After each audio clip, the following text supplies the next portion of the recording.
بسم اللہ الرحمن الرحیم الحمد للہ رب العالمین والعاقبۃ للمتقین والصلاة والسلام علی سید الانبیاء والمرسلین وعلی آلہ واصحابہ اجمعین اما بعد۔ ناظرین و سامعین، السلام علیکم ورحمۃ اللہ تعالی وبرکاتہ۔ فوائد الفواد، ملفوظات و تعلیمات سلطان المشائخ خواجہ نظام الدین اولیاء محبوب الہی پڑھنے کی سعادت حاصل کر رہے ہیں۔ آج ہم چوتھی جلد سے 11ویں مجلس پڑھنے کی سعادت حاصل کریں گے۔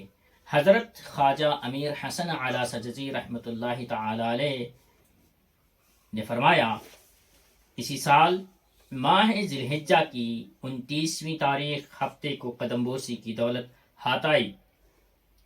اس روز بندے کو کسی قدر تشویش تھی اور یہ گمان تھا کہ کسی نے مجھ بیچارے کی برائی شیخ سے کی ہے، کسی نے میری برائی شیخ سے کی ہے۔ جب خدمت میں بیٹھنے کی دولت میسر آئی تو پہلی بات جو زبان مبارک سے ادا ہوئی یہ تھی کہ اگر کوئی کسی کے سامنے کسی کی برائی بدی بیان کرتا ہے تو اس سننے والے کو اتنی عقل و تمیز ہے اور اتنا ضرور جانتا ہے کہ یہ بات سچی ہے یا جھوٹی ہے، یا اس میں کوئی غرض ہے۔ بندے نے جب یہ بات سنی تو بہت خوش ہوا اور عرض کی کہ خدمتگاروں کا اطمینان اسی بات پر تو ہے کہ مخدوم کا باطن حاکم ہے، فیصلہ کرنے والا ہے، اس پر سب روشن ہے۔ پھر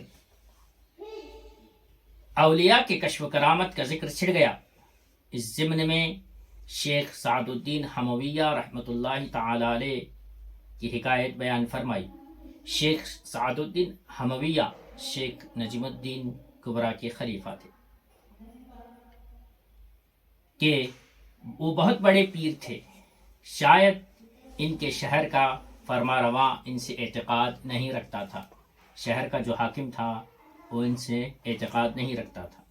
ایک روز یہ ہوا کہ وہ بادشاہ شیخ کی خدمت کے شیخ کی خانقاہ کے دروازے سے گزرا اور ایک حاجب کو اندر بھیجا اور یہ کہا کہ اس صوفی بچے کو باہر بلاؤ، ذرا میں بھی تو دیکھوں۔ بادشاہ نے کہا کہ اپنے ایک سپاہی کو بھیجا کہ اس سے کہا کہ دیکھو ذرا اندر جاؤ، اندر جا کر اس صوفی کو باہر لے آؤ۔ حاجب اندر آیا اور بادشاہ کا پیغام پہنچایا۔ شیخ نے اس کی بات کی طرف ذرا توجہ نہ کی اور نماز میں مشغول ہو گئے۔ حاجب نے باہر آ کر ساری کیفیت کہہ سنائی۔ بادشاہ کا غصہ ٹھنڈا ہو گیا اور وہ شیخ کی خدمت میں آیا۔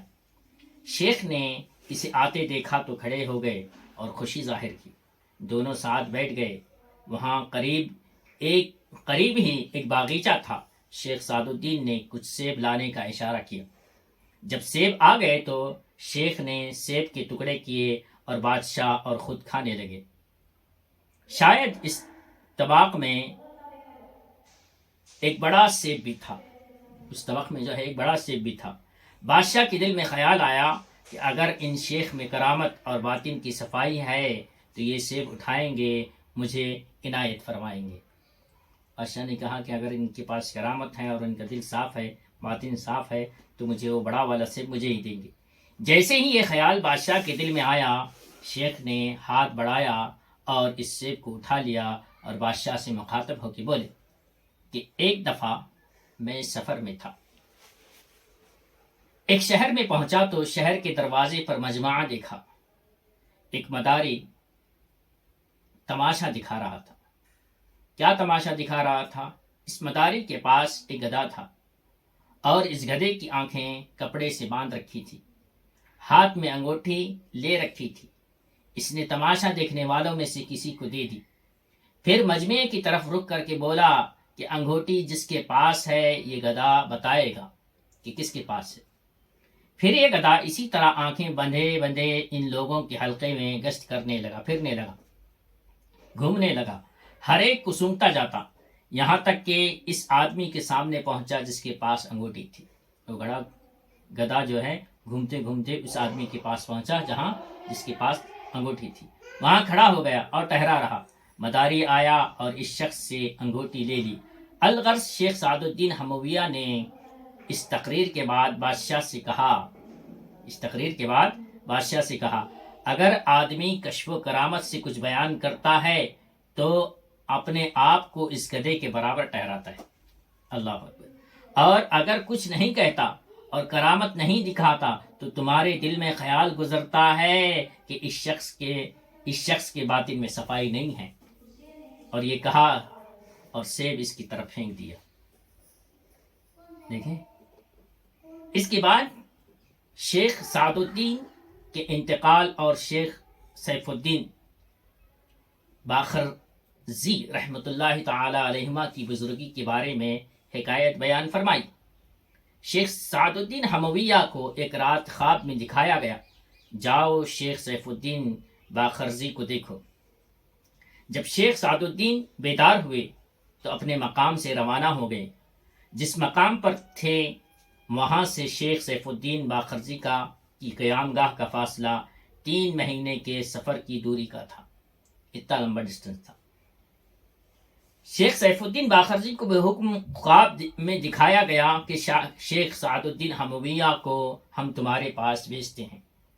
الغرض جب شیخ نے 3 مہینے کی مسافت طے کر لی، 3 مہینے کا سفر مکمل کیا اور شیخ سیف الدین تک پہنچنے کے لیے 3 منزل رہ گئی تو کسی کو شیخ سیف الدین کے پاس بھیجا اور کہلوایا کہ میں نے آپ کی زیارت کے لیے 3 مہینے کی راہ طے کر لی ہے، آپ 3 منزل میرے استقبال کرنے آئیے۔ جب یہ پیغام شیخ سیف الدین باخرزی کو ملا تو بولے وہ شخص بیکار ہے، مجھے نہ دیکھے۔ اس کے بعد خواجہ ذکرہ اللہ بالخیر نے فرمایا کہ شیخ سعد الدین جس جگہ کھڑے ہوئے تھے وہیں رحمت حق سے جا ملے اور شیخ سیف الدین باخرزی تک نہیں پہنچ سکے۔ اس کے بعد خواجہ ذکرہ اللہ بالخیر نے حکایت بیان فرمائی۔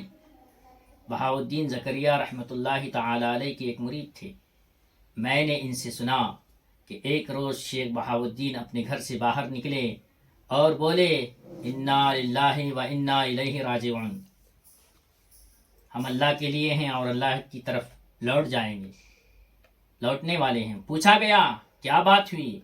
بولے کہ ابھی شیخ سعد الدین ہمویہ نے انتقال فرمایا ہے۔ بہاؤالدین زکریہ ملتانی دور جگہ پر ہے۔ اس کے کچھ عرصے بعد تصدیق ہو گئی کہ ایسا ہی ہوا تھا۔ اس کے بعد معلوم کیا گیا تو ایسے ہی ہوا تھا۔